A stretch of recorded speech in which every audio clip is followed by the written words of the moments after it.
Psychological counselling, આયુર્વેદિક સારવાર અને mind ટ્રેનિંગના આપ નિષ્ણાત છો. આપ પણ આપણા હૃદયના ભાવો શુભેચ્છાના રૂપમાં અમારા સૌની વચ્ચે રાખશો. ભ્રાતા ડૉક્ટર ખંજનભાઈ લાઠિયા. ઓમ શાંતિ. સૌથી પહેલાં તો હું મોટો આભાર વ્યક્ત કરવા માગું છું તૃપ્તિબેન, દક્ષાબેનનો, કે આપ જેવી પુણ્યાત્માઓ સાથે બેસવાનો એક લહાવો મળ્યો છે. ઘણા સેમિનાર થાય છે મારે, હજારોની સંખ્યામાં ઘણા સેમિનાર થાય છે, પણ જ્યારે બ્રહ્માકુમારી સેન્ટરની અંદર જ્યારે આવીએ છીએ ને, ત્યારે એક વ્યક્તિ એવી નથી મળતી કે જે આઈ ટુ આઈ કોન્ટેક્ટ ના હોય, જે પોતાના દિલ માટે, પોતાના શરીર માટે, પોતાના પરિવાર માટે અહીંયા બેસે છે. એ એક અનુભૂતિ એક અલગ છે. ઘણીવાર પેશન્ટ્સને આપણે સલાહ આપતા હોઈએ કે આ ખાવું જોઈએ, ના ખાવું જોઈએ.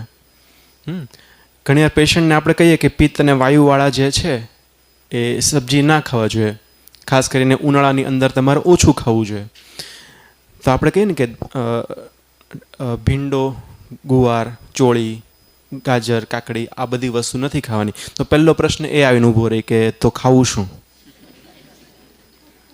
કારણ કે સમયમાં આપણે અત્યારે છીએ કે એ સિવાય આપણે કંઈ ખાતા જ નથી. હા, જે આપણે કહીએ ને કે આપણે શાકભાજી લેવા જઈએ છીએ, રાજેશભાઈ જે આટલું મોટું દિવ્ય કામ જે હાથમાં લીધું છે, અને ખાસ કરીને મને તો એ જાણવા મળ્યું કે એમના સન એ પણ એમની સાથે છે, તો એમના માટે એક જોરદાર તાળી થઈ જાય. કારણ કે આજના સમયમાં પિતા જે કરતા હોય અને એમની પાછળ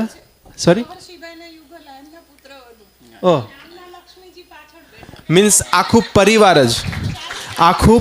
જ આ એક દિવ્ય કાર્યરત આપણે આગળ વધી રહ્યા છીએ.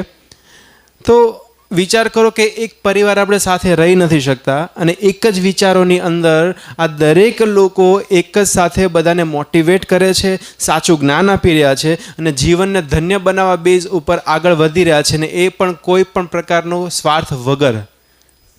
હા, એટલે આ એક બહુ મોટી વાત છે. ઘણીવાર આપણે એવું થાય કે હું એક નાની એવી સલાહ આપતો હોય કે ભાઈ તમારે ફ્રૂટ નથી ખાવાના હમણાં, રાઈટ, દ્રાક્ષ તમારે નથી ખાવા. ઘણીવાર આપણને એવું થાય ને કે સિઝનેબલ ફ્રૂટ, આપણે સાંભળ્યું છે કે સિઝનેબલ ફ્રૂટ ખાવું જોઈએ, રાઈટ. તો દ્રાક્ષ નથી ખાવાનું આપણે એમ કહીએ, પણ શું કામ નથી ખાવાનું?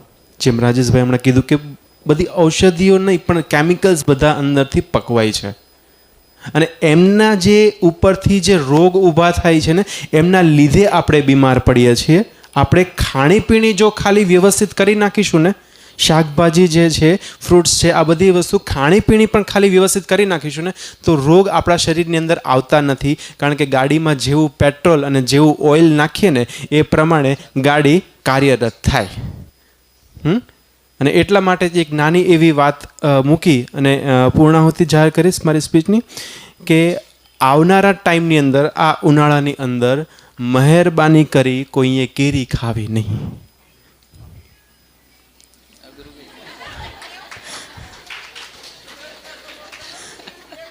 હવે કેમ એ પણ કહું છું. જો કદાચ કેરી ઓર્ગેનિક બેઝ પર હોય અને પૂરેપૂરી તમને જાણ હોય કે ઓર્ગેનિક જ છે તો જ ખાવી.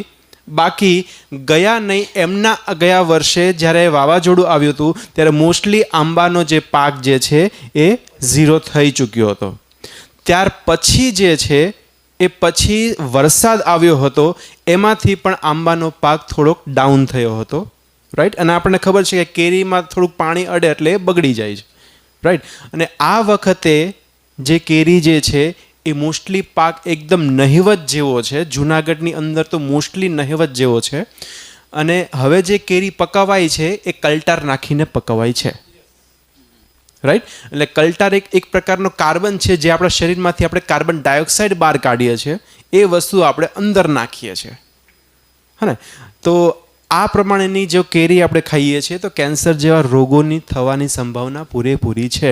ડર આવતો નથી, જસ્ટ એલર્ટ કરીએ છીએ. આપણે અહીંયા ડરવા માટે નથી આવ્યા,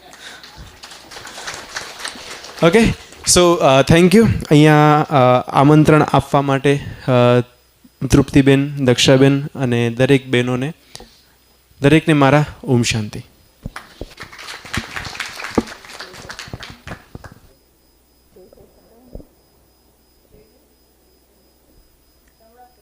આપણા સૌની વચ્ચે આજે એવી વિશિષ્ટ પ્રતિભાઓ છે કે જે